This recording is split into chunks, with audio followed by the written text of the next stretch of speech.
From the launch of the NIMASA security assets, the president moves over to the police headquarters in Lagos for the launch of another set of security equipment.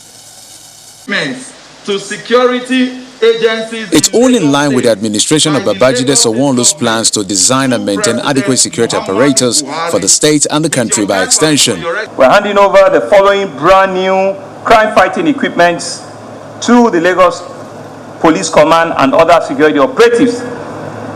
We're handing over 150 double-cabin vehicles, 30 saloon patrol vehicles, 1,000 bulletproof vests, 1,000 ballistic helmets, and we're also handing over other command furniture and other accessories that will be used in the office for our various security operatives. For the Inspector General of Police, the effort of the state government deserves commendation, and he asks the men of the police force in Lagos to utilize the tools and equipment and do away with all security threats in the state before any further escalation.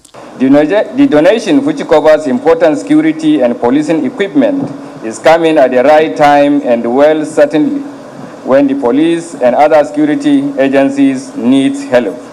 The state government has continued to provide unique and innovative models for funding and supporting security operations in the state. It is our hope that other state governments will key into some of these initiatives. President Muhammadu Buhari challenges other state governors to follow the path of the Lagos state government as he pledges to tackle the security challenges facing the country.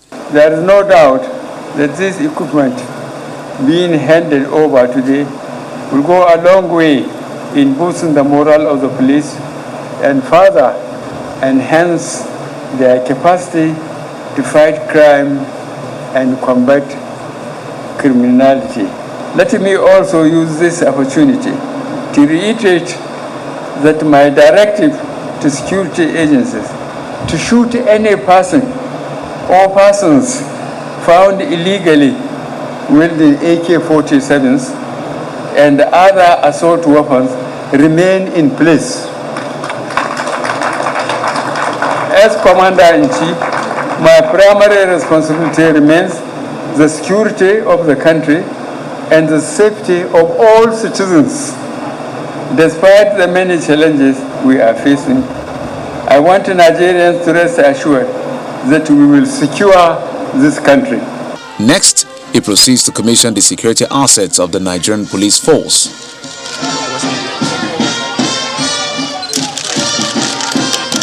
The security equipment donated by the Lagos state government includes 150 units of double-cabin vehicles, 30 patrol saloon cars, 200 security patrol bikes, 4 high-capacity troop carriers, and 2 anti-riot water cannon vehicles, among others.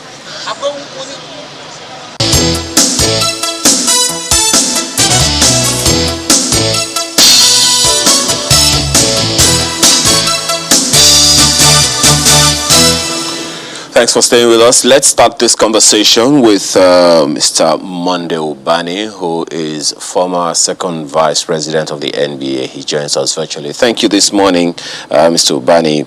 Well, the issues aren't just going to go away. We have to continue to deal with them the best way we can. You've listened to the president there reiterating something he has said. He'd said earlier about, people wielding AK-47 illegally, he says. First of all, in terms of what government has done and is doing, you may add your comments about yesterday's commissioning to your comments. What's your take?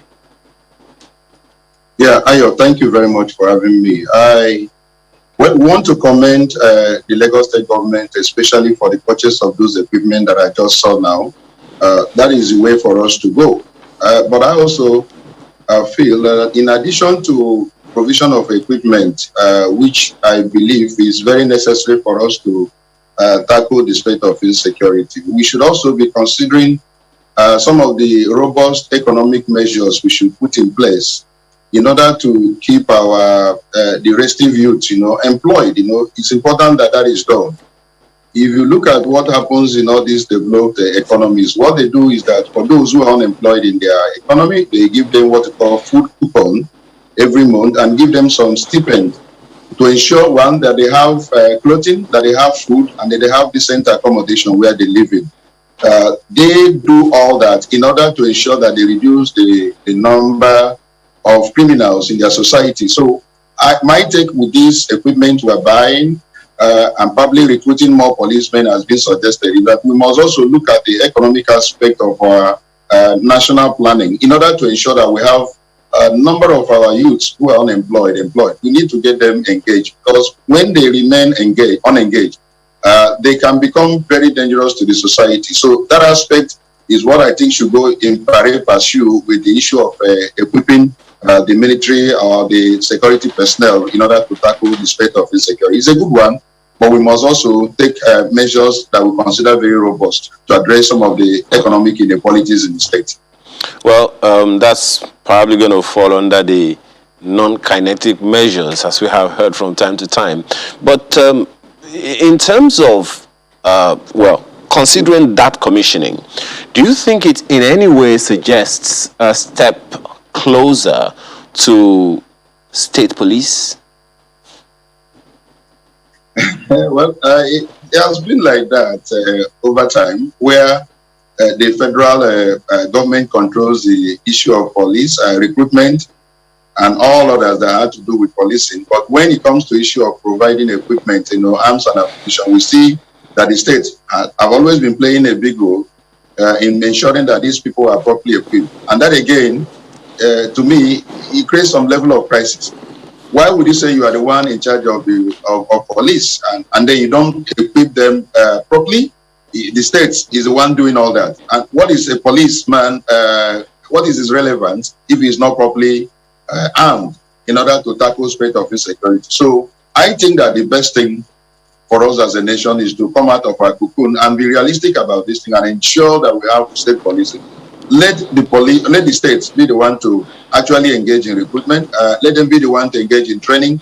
Let them also be the one engaged in equipping them properly. And then some of the collateral advantages of having you being the one who is in charge of your policing, of your environment, we come as handy.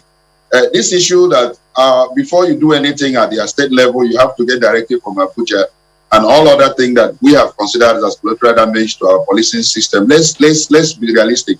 And then the ongoing constitutional amendment that is happening now, let's go ahead and put it in our constitution that the state has a right. Any state that is willing has a right to create their own state police. And then any state that doesn't want, we still want to remain with the federal fine. It's a matter of choice. But then we must also put in some of the legal safety valves to avoid abuse, which is actually what people have been complaining about and the raising issue. That we don't want a situation where we allow the governors now to become so powerful that they begin to use the state police to go against their political opponents and all that. So we need to put in all those safety valves legally that will ensure that we don't probably solve one problem and create several other problems thereafter. So that again is what I think. So my take in that last question is that, look, let's be realistic.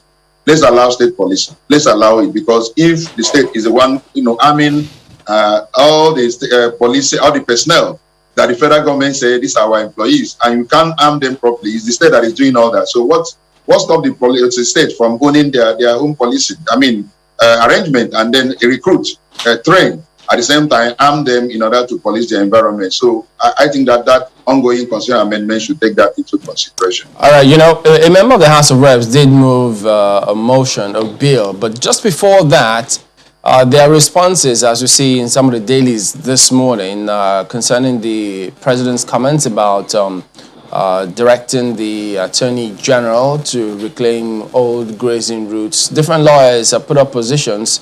So let me ask you, does the Constitution, if I some say from 1963 up until 1999, does it accommodate those routes which the president is talking about? I don't think the president is actually being realistic, and I don't think he's living with the times. The issue is that the 1999 Constitution has actually given the governors complete control of the lands that are within their territory. Any land that is within a state is under the control of the state governor. He determines what to be used, the land supposed to be used for. And so you cannot begin to insist on the old grazing route, you've been mentioning, which is what has actually degenerated the security situation. We are having a situation where these herdsmen go into people's farm, invade the farm. Not only invade the farm, they destroy the crops of farmers. And then when challenged, your life will be at risk. And it has created some level of crisis in the country. It has also created the issue of food security problem in Nigeria. Of course, the president is aware. And so the state governors in the south came up and said, look, we don't want crisis to engender in our country. We don't want this issue of killing to keep on becoming a rampant thing. We need to stop it.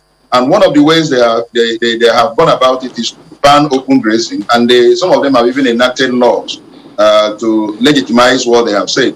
And then the president now comes, instead of probably sitting down to look at it realistically and holistically and look at the complaints of these people, and then probably address it in a manner that will douse tension. He's coming to talk about the open grazing route, and that they should continue, and that the Attorney General should do what? I don't know what the Attorney General will do. Will the Attorney General override the Constitution? Will he set aside the Constitution and begin to take over state land that belongs to that the governors are in control of? I don't think the president is up to date with times. I think he needs to be properly advised. Let him get quality legal advice. That all the lands in the state today, as far as I'm concerned with our Constitution, is actually in control of the governors, and they determine what it should be used for. And the president does not have such overriding power to begin to go and get any land and take any land that belongs to the state government. That belongs to that is in control of the state government, and it says it is now part of the open grazing route of 1960s and all that. I don't think the president is trying to douse the tension of the country. He's actually exacerbating it, and that is clearly unfortunate. So add to that the statement that the president made about, governors going back to resolve their own security issues. I mean, since they were elected, according to him, he says that a few governors have come to meet him about, this crisis. And he told them, go back and go and resolve the security issues. So yet again, brings up the question about how far governors can go in resolving security challenges, what they can do, what they cannot do. So in the context of this conversation and what the president has said, are governors really able to resolve the security challenges themselves? Oh, well, it was a good statement that he said that they should go ahead and resolve the issue of insecurity in their states, meaning they can enact laws, they can make pronouncements, they can come up with policies that will ensure that security of lives and properties are secured in their various states. Part of the measures the southern governors have taken is the issue of banning of open grazing. And so if the president is throwing it back to them and say, go ahead and do whatever you can in order to secure your environment, I agree with him. And so they have come up with this issue that we don't want the issue of open grazing because it is creating insecurity in our region.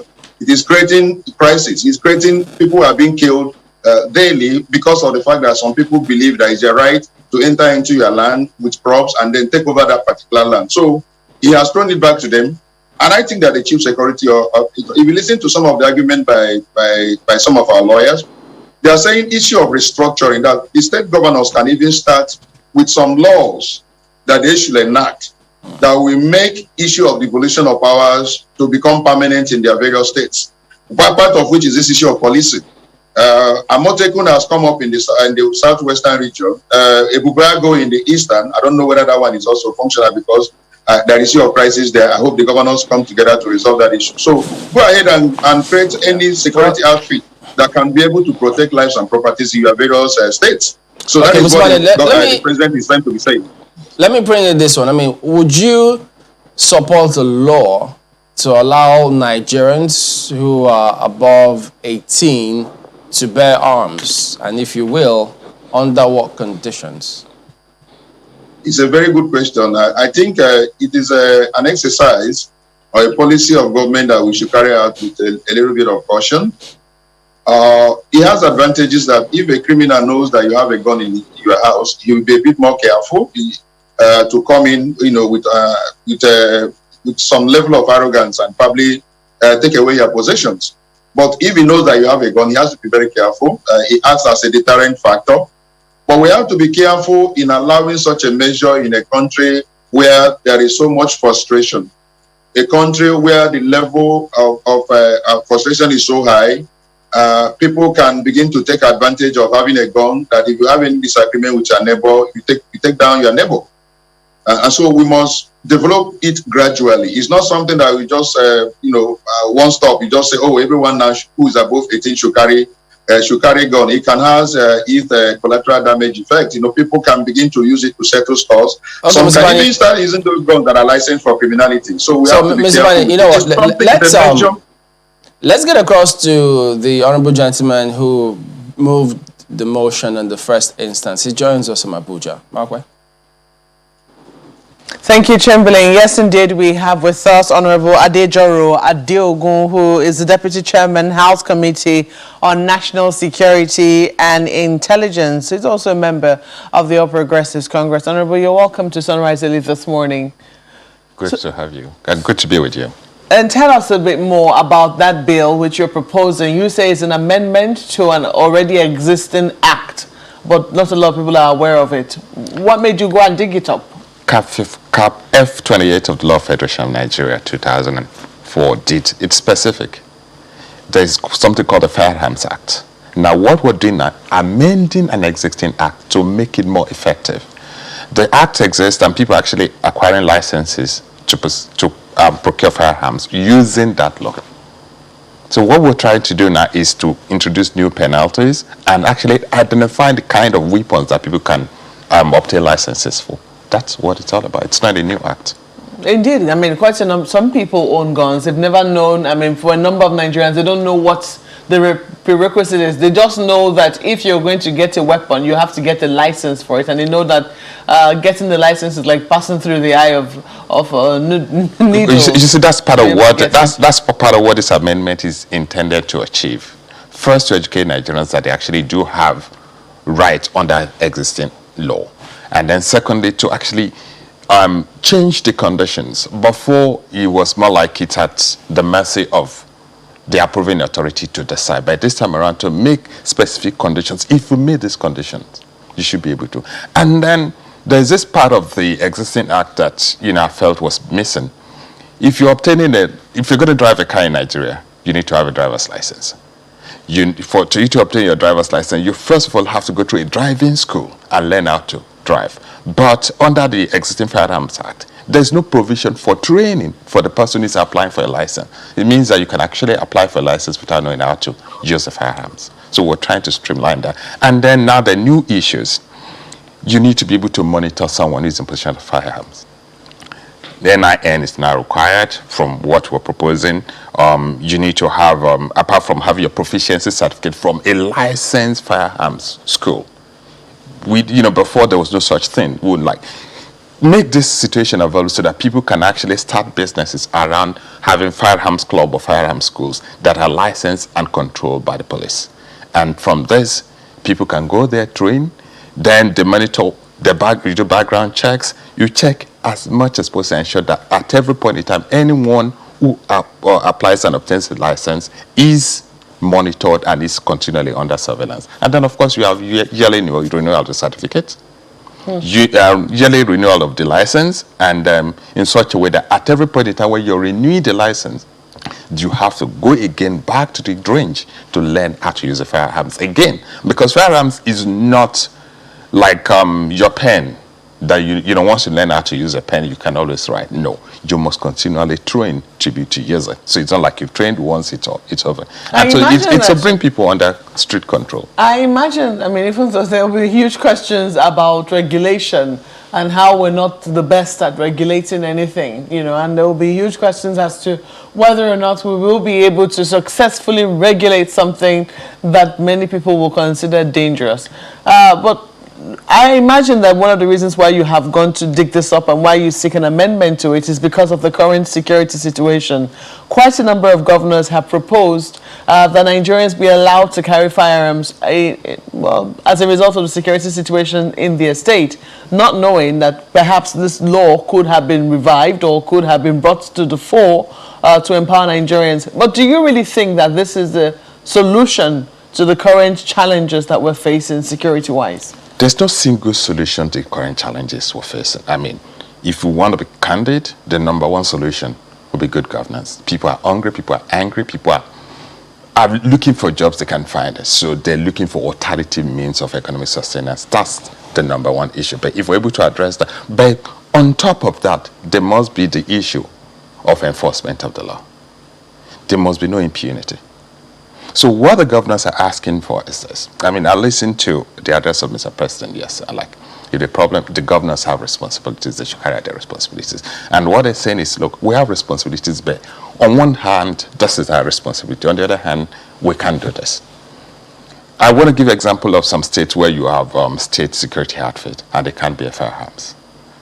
You can't confront bandits with hammers, with sticks.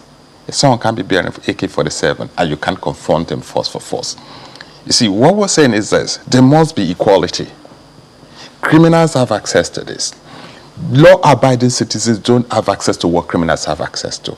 You can't have it. It's unequal. So we need to create that situation of equality. Law-abiding citizens have equal access to what the criminals have access to. Though what we're proposing in the Arms does not allow people to apply for license for automatic weapons. There's categories.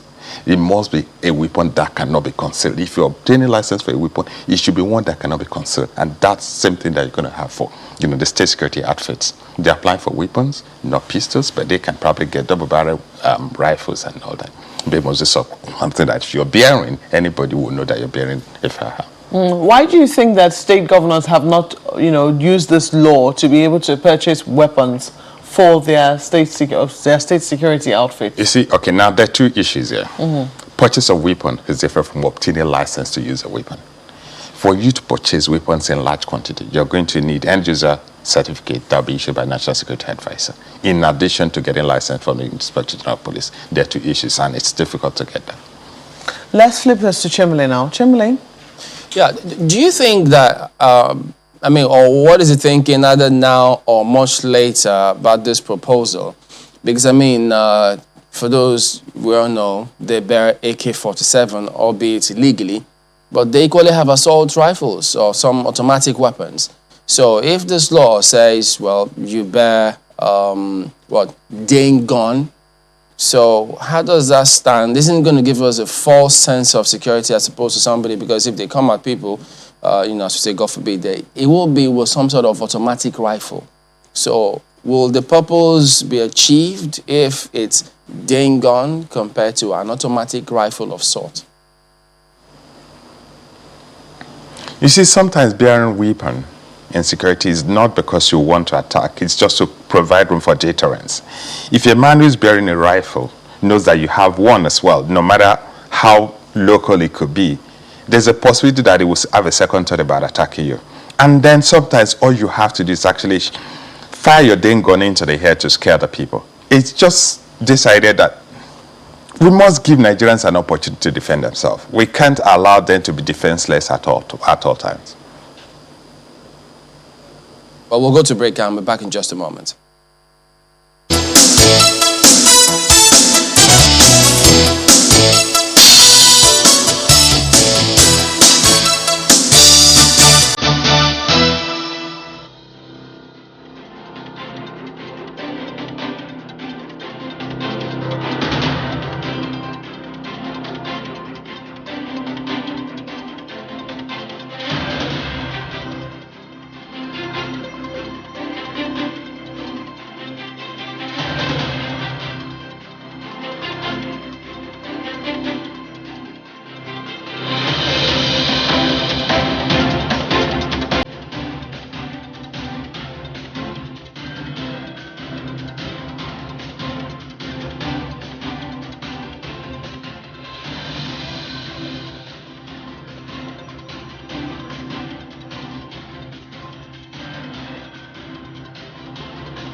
It's our closing moments now with Honorable Adejoro Adeogun, who is the Deputy Chairman, House Committee on National Security and Intelligence. And yes, he's proposed an amendment to the Firearms Act. Part of, I'm looking at some of the recommendations that you have proposed right now. And some people will say that these hurdles are, they'll also be tough as well. Minimum age 18 years old, psychological evaluation certificate from a government hospital, not more than 6 months. Vision quality certificate from a government hospital, not more than 6 months. Police clearance certificate, not more than 12 months. And rifle club membership of at least 6 months. Firearms proficiency certificate issued by the club. And of course, a national identification number. These are some of the amendments you are proposing. Yes. And some people are going to say that this is going to be tough. And then you might see a lot of fakes. How do you know? How are the authorities going to know which one is fake and which one is genuine? You see, first, you can see the issue of having membership of a rifle club. That already specifies that you have an organization where people, every member is known. For you to go through this process with your NIN, you can't get a fake NIN. So we're putting a process in place that will ensure that only people who meet the appropriate requirement, not just by age, psychological evaluation, eyesight, because there's no point in having a rifle and you have bad eyesight. You probably end up shooting the wrong targets. We just want to ensure that even if we're saying Nigerians have a right to bear firearms, but at the same time, the right is not infinite. It's not one in which it's allowed to every criminal. So this certificate they can obtain from any government hospital? You see, at the eye clinic, as the case might be? Not just any. At some point, the police authority will now decide the ones that they could trust. They can take a decision and say, okay, it's going to become from only police clinics, but it has to be government-recognized hospital. Well, let's see what you make of it. These are the proposals being made, especially with the current situation on ground, for those who say, well, let us also be able to carry weapons. After all, as Honorable did say, criminals have access to weapons. Let it be balanced. Let, well-meaning citizens also be able to carry weapons. Do you agree with these amendments? Let us know what you think. Honorable, we have to thank you for sharing your thoughts with us this morning on Sunrise Early, and we wish you all the best on the floor of the House. Thank you very much. Thanks for having me. Honorable Adejoro Adeogun is a member of the National Assembly, a member of the House of Representatives specifically, and I know he's the Deputy Chairman, House Committee on National Security and Intelligence. It's time for your mails now and comments, some of which you have already sent. I believe that a number of them have, poured in. Poured in is the word to use. Gentlemen, you want to start? Well, actually, Mr. Bani, could you just give us your closing thoughts in 30 seconds before we jump to the mail, having heard what the Honorable Gentleman said? Yes. The honorable member is apparently from abroad. It's obvious. He must have dusted some of the books of the country where he's coming from. As I said, it's a balance of terror stuff, It can deter. But I would have been happier if the honorable has also introduced a bill that has to do with robust economic measures that can also ensure that people who are hungry, people who are frustrated are given a stipend at the end of the month. These are part of the measures these European countries have taken in order to ensure there is no frustration and there is no much anger in the land, so that people do not use that gun in order to to settle scores with their neighbors. Okay, so you must say you're not from abroad, or what? On your lighter note. Well, thank you very much, Mr. Bani, for your perspective this morning. Thank you. It's my pleasure, my brother.